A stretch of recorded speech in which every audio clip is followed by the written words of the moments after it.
जब ऐसा होना होगा तो बातें नहीं होगी, एक्शन होगा।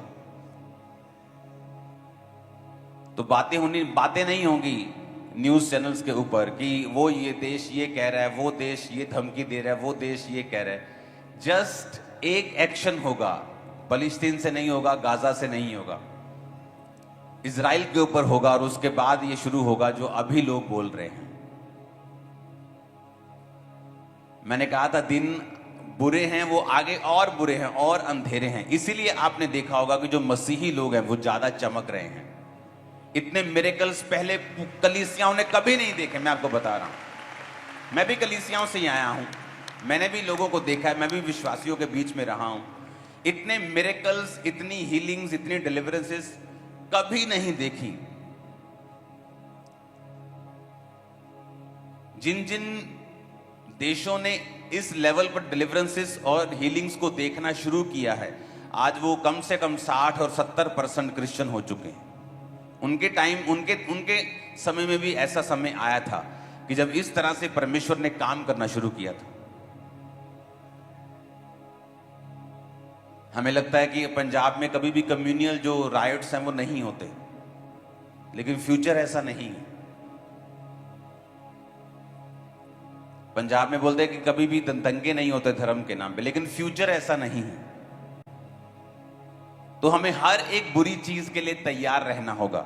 लेकिन इसीलिए लोग जो प्रेयर नहीं करते थे अब प्रेयर करते हैं। कोविड के बाद उन्होंने प्रेयर करनी स्टार्ट कर दी, और आगे वाला टाइम जो आने वाला वो कोविड से भी बुरा आने वाला है। तो जो लोग प्रेयर में होंगे, जो लोग फास्टिंग में होंगे, जो लोग परमेश्वर के साथ जुड़े हुए होंगे, जो लोग मसीह के नीचे होंगे, उन्हें कोई फर्क नहीं पड़ेगा, बल्कि वो और चमकेंगे, उनके और लिंक मजबूत होंगे, और डिवाइन हेल्पर्स उनकी लाइफ में होंगे।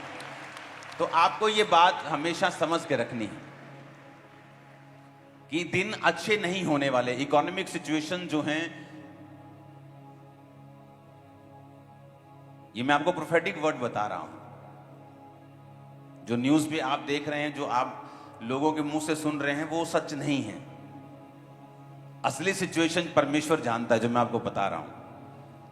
कई बार एक जो नारियल होता है या एक फ्रूट होता है जो बाहर से बड़ा सुंदर दिखता है, लेकिन अंदर से कीड़ा उसे खा रहा होता है।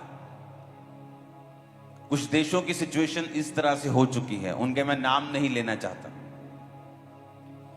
और वो पड़ोसी देशों की मैं बात नहीं कर रहा हूं। तो लगता है कि हमारी इकोनॉमी बड़ी अच्छी चल रही है, लेकिन जब नजर आएगा कुछ सालों के बाद तो एक गहरा क्राइसिस भी हम देखेंगे। तो कौन बचाए जाएंगे? जो परमेश्वर के वचन पे खड़े होंगे, जिनको मालूम होगा कि परमेश्वर के वचन पर रहकर हमने ब्लेसिंग ली थी, इसी के वचन पे खड़े रहकर हम ब्लेसिंग में बने रह सकते हैं और सुरक्षित रह सकते हैं। अकाल,